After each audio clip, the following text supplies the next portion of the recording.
সংবিধান সংশোধনী যে বিল এনেছে এই বিল আইনে পরিণত হওয়া পাশ হওয়া কখনোই সম্ভব নয়, কারণ সংবিধান সংশোধন করতে গেলে 2/3 মেজরিটি দরকার, যেটা বিজেপির নেই। কোন দল করে, কে কোন রাজনীতি করে, এটা বিবেচ্য বিষয় নয়। পুজো মানে একটা ব্যক্তিগত শান্তির জায়গা, একটা ব্যক্তিগত আরাধনার জায়গা। কেন্দ্রীয় সরকারে আছে 45 বছরের মধ্যে সবথেকে বেশি বেকারত্ব হচ্ছে সেন্ট্রাল নরেন্দ্র মোদীর আমলে ভারতবর্ষে। আজকে বাংলার বেকারত্ব কমেছে, আর যে কেন্দ্রীয় সরকার বোঝে না, তারা বাংলার মাটিতে আসলেও কি না আসলেও কি, কারণ মানুষ এদের চিনেছে, 21-এ তার জবাবও দিয়েছে। দেখুন, প্রধানমন্ত্রী বারবার আসা মানেই মানুষ বুঝে গেছে যে ভোট এসে গেছে। তো উনি যখনই ভোট আসছে 26-এ, এখন ঘন ঘন আসা শুরু করেছেন। আবার ভোট মিটে গেলে আবার তাকে পাওয়া যাবে না। অপরাধ ঘটার সঙ্গে সঙ্গে 24 ঘন্টা 48 ঘন্টার মধ্যে অপরাধী ধরা পড়ছে, এবং বাংলা আইন শৃঙ্খলার দিক থেকে বিশেষ করে তো বিজেপি শাসিত রাজ্যগুলোর থেকে অনেক উন্নত। তার মানে বিজেপি বিচার ব্যবস্থাকে মানছে না, ওরা যুক্তরাষ্ট্রীয় কাঠামো মানছে না, ওরা গণতন্ত্র মানছে না, ওরা ধর্মনিরপেক্ষতা মানছে না। আসলে ওরা চাইছে কি? আজকে কলকাতা শহর জুড়ে বিভিন্ন জায়গায় অনুষ্ঠান হচ্ছে, আপনারা তো যোগ দিলেন, উদ্বোধন করলেন, কেমন লাগছে? এবং আপনার কি মনে হয় গণেশ পুজোকে নিয়ে কোনো রাজনীতি হচ্ছে বিভিন্ন রাজনৈতিক দলের? না, এখানে বাংলায় এই ধরনের কোনো পুজো নিয়ে রাজনীতি হয় না। বাঙালি সারা বছর ধরে পূজা অর্চনা বিভিন্ন দেবদেবীর পুজো করে, এটা বহুকাল ধরেই চলে আসছে। এর সাথে রাজনীতির কিন্তু কোনো সম্পর্ক নেই। এখানে যে এলাম, এত বড় একটা পুজো হচ্ছে, এই পাড়ার বা এই এলাকার কত মানুষ এসেছেন, সেখানে কে কোন দল করে, কে কোন রাজনীতি করে, এটা বিবেচ্য বিষয় নয়। পুজো মানে একটা ব্যক্তিগত শান্তির জায়গা, একটা ব্যক্তিগত আরাধনার জায়গা, দেবী বা দেবতা যারই পুজো আমরা করে থাকি, এর সাথে রাজনীতির কোনো সম্পর্ক আছে বলে আমার মনে হয় না। এটা একটা মিলন ক্ষেত্র তৈরি হয়, এবং একটা উৎসবের মধ্যে দিয়ে সব ধর্ম সম্প্রদায়ের মানুষই এতে অংশগ্রহণ করে। এটা আমাদের কালচার, এটা কৃষ্টি আমাদের।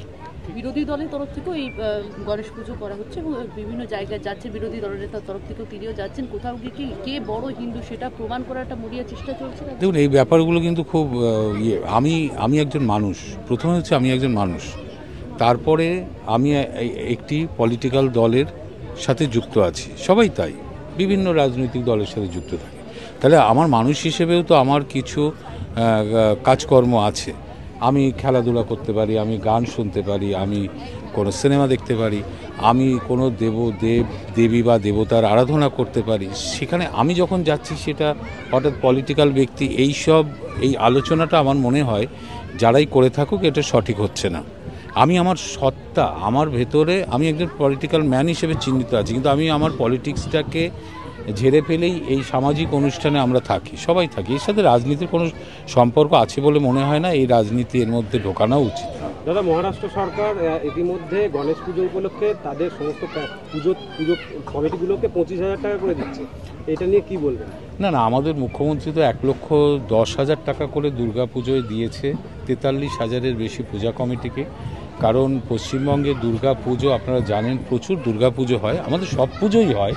দুর্গা পুজো বেশিরভাগ মানুষ করে থাকে, প্রচুর ক্লাব সংগঠন করে থাকে, এবং খুব বড় বড় দুর্গা পুজো হয়, এবং ইউনেস্কো দ্বারা কালচারাল হেরিটেজ হিসেবে পরিচিত, মানে স্বীকৃতি পেয়েছে আমাদের দুর্গা পুজো, এবং সেখানে সরকার তাদের পাশে আছে। দেখুন, সব বিভিন্ন ধরনের পুজো হয়, কিন্তু এক একটা রাজ্যে কোনো দেবতা বা দেবীর আরাধনা করার মানুষের সংখ্যা বা বিভিন্ন সংগঠনের সংখ্যা বেশি থাকে, তখন সেই রাজ্য তাদের মতো করে ভাবে।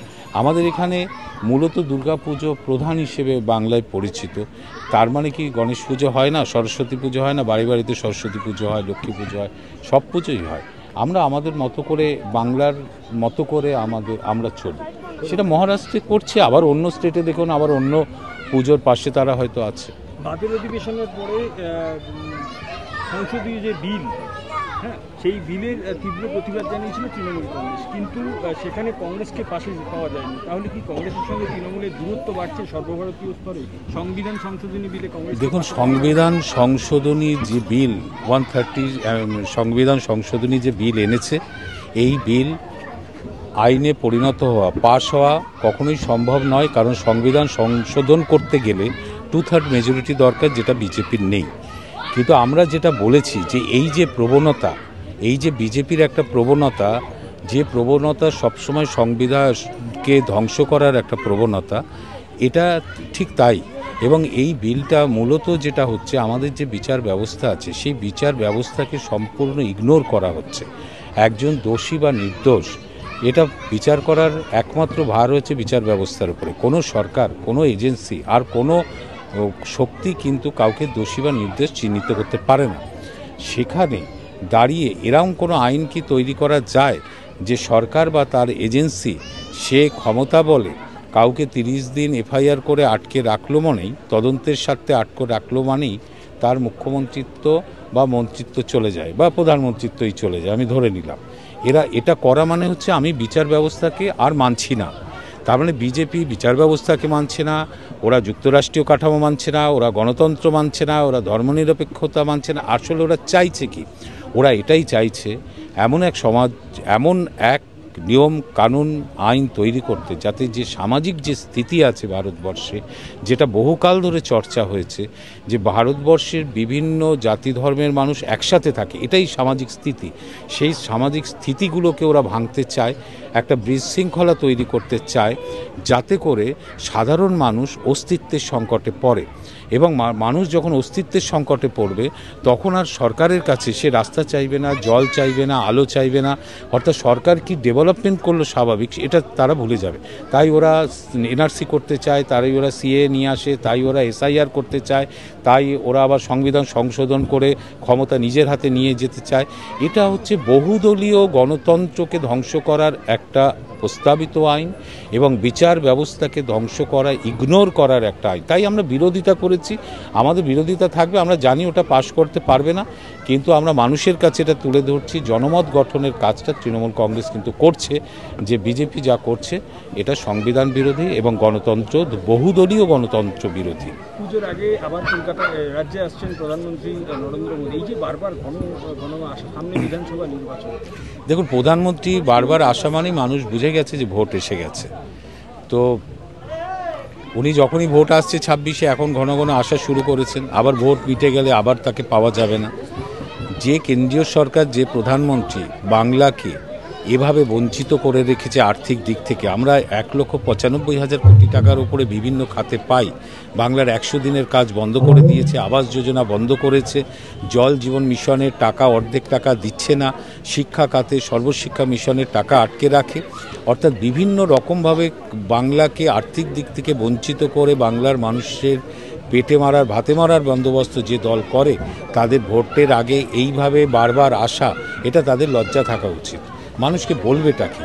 আজকে বাঙালি, তাদের যে ভাষা, এটা কত ঐতিহ্যপূর্ণ ভাষা। আমাদের 8ম শিডিউলে অন্যতম ভাষা বাংলা। 1950 সালে 14টি ভাষা ছিল, তার মধ্যে বাংলা অন্যতম।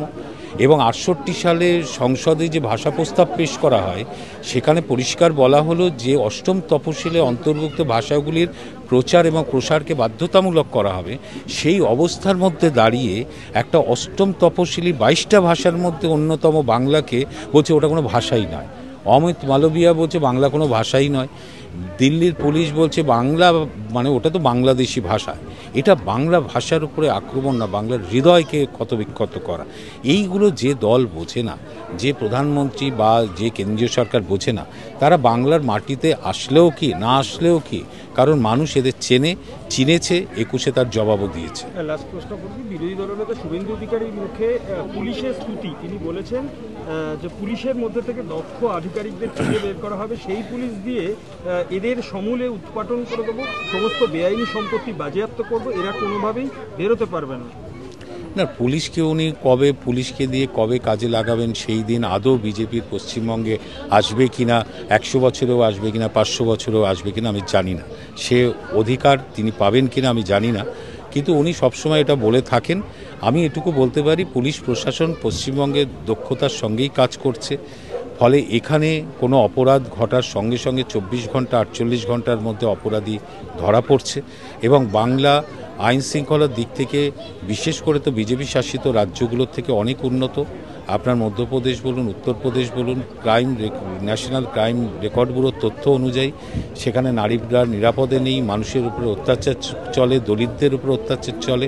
কিন্তু বাংলার মানুষ কিন্তু সেদিক থেকে অনেকটা নিরাপদ। এবং তবুও কিছু যখন বিচ্ছিন্ন ঘটনা ঘটে, আমাদের সরকার আছে, মমতা বন্দ্যোপাধ্যায় আছে, পুলিশ প্রশাসন তার ব্যবস্থা নেয়। এটাই তো আমাদের সরকারের কাজ। মুখ্যমন্ত্রী যেখানে আজকে সভাতে ছিলেন এবং সেই সভা থেকে বর্ধমানের সভা থেকে একজন চাকরিপ্রার্থী একটা নিয়োগের দাবিতে প্ল্যাকার্ড তুলেছিলেন। সেখানে দাঁড়িয়ে শুভেন্দু অধিকারী দাবি করছেন বাংলায় যদি বিজেপি আসে তাহলে বেকারত্ব মুক্তি হবে।